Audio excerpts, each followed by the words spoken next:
అధ్యక్ష, మాట్లాడే అవకాశం ఇచ్చినందుకు మీకు ప్రత్యేకంగా ధన్యవాదాలు. ముఖ్యమంత్రి గారు ప్రత్యేకంగా ఒక విషయాన్ని ప్రస్తావించడం జరిగింది. ఈ యొక్క రాష్ట్ర ఆవిర్భావం తర్వాత టీఎస్ని టీజీగా చేయడం కానీ,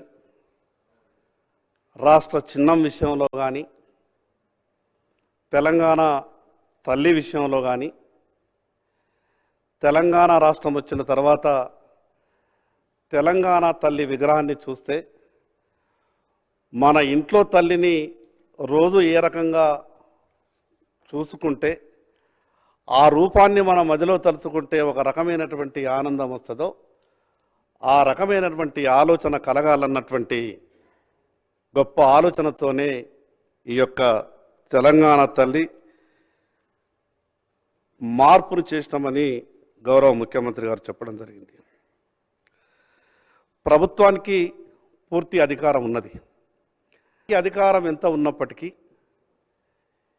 ఈ సభలోని అన్ని పక్షాల సభ్యులతోని ప్రభుత్వానికి ఉన్నటువంటి ఆలోచనని పంచుకొని చేస్తే కొంత ఇంకా బాగుంటుందని మా సలహా సూచన. అదేవిధంగా మాకు అనిపించింది, మిగతా అన్ని విషయాలు నేను చర్చకు వెళ్ళను, కానీ ఆ యొక్క విగ్రహంలో తెలంగాణ తల్లి తలపై బతుకమ్మ ఉంటే బాగుంటుండేనేమో అని కొంత ఆలోచన మాకు అనిపించింది.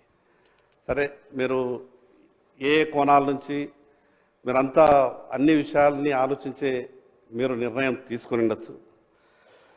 కానీ నేనేమంటే, గౌరవ ముఖ్యమంత్రి గారు ఈ రాష్ట్రానికి సరిగా లేనటువంటి అన్ని విషయాల మీద మార్పులు చేసేటటువంటి ప్రయత్నం చేస్తున్నారు. దానికి నేను ముఖ్యమంత్రి గారికి ప్రత్యేకంగా అభినందనలు తెలియజేస్తా ఉన్నాను.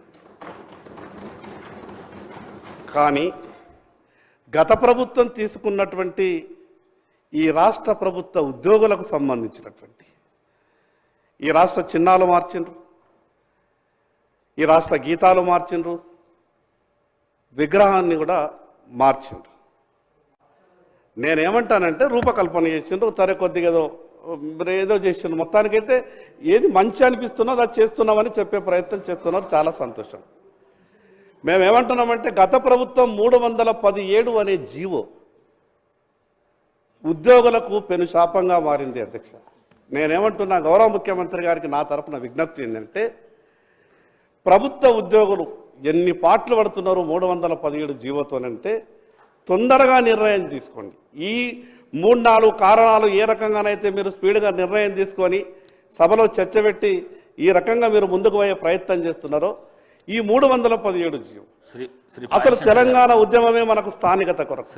తెలంగాణ ఒకటే నిమిషం సార్, నేను 1-2 నిమిషాలలో నేను చేస్తున్నటువంటి మంచి పనులకు ఒక 2 ఉదాహరణలు చెప్పే ప్రయత్నమే చేస్తున్నాను. నేను